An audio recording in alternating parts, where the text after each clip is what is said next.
14 डिसेंबरच्या मंत्रिमंडळ शपथविधीवर भाजप ठाम। भाजपच्या मंत्र्यांचा शपथविधी होणारच। महायुतीतील मित्रपक्षांना भाजपचा इशारा। लोकशाही मराठीला विश्वसनीय सूत्रांची माहिती। मुख्यमंत्री आणि उपमुख्यमंत्र्यांची आज बैठक होण्याची चिन्ह। बावनकुळे आणि एकनाथ शिंदे यांच्यात काल 40 मिनिटं झाली होती चर्चा। अजित पवारांना अर्थ खातं मिळणार असेल तरच महायुतीला अर्थ।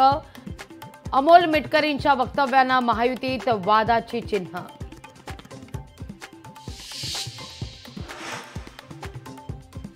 महायुतीत 6 आमदारांना मागे 1 मंत्रिपद। भाजपला 20, शिवसेनेला 12 तर राष्ट्रवादीला 10 मंत्रिपद मिळण्याची शक्यता। दिल्ली शहा, फडणवीस आणि अजितदादांच्या बैठकीत फॉर्म्युला ठरल्याची माहिती।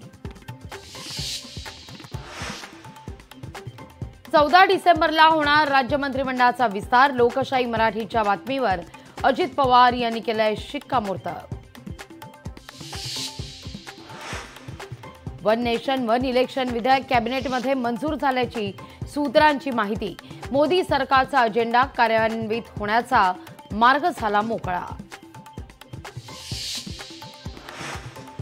भारताच्या डी गुकेशनं रचला इतिहास। डेंग लेरेनचा पराभव करून बनला इतिहासातील सर्वात तरुण जगज्जेता बुद्धिबळ चॅम्पियन।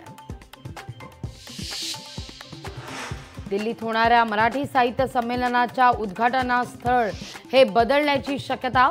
पंतप्रधान नरेंद्र मोदींना मराठी साहित्य संमेलनाचं निमंत्रण। विज्ञान भवनात उद्घाटन सोहळा होणार असल्याची माहिती।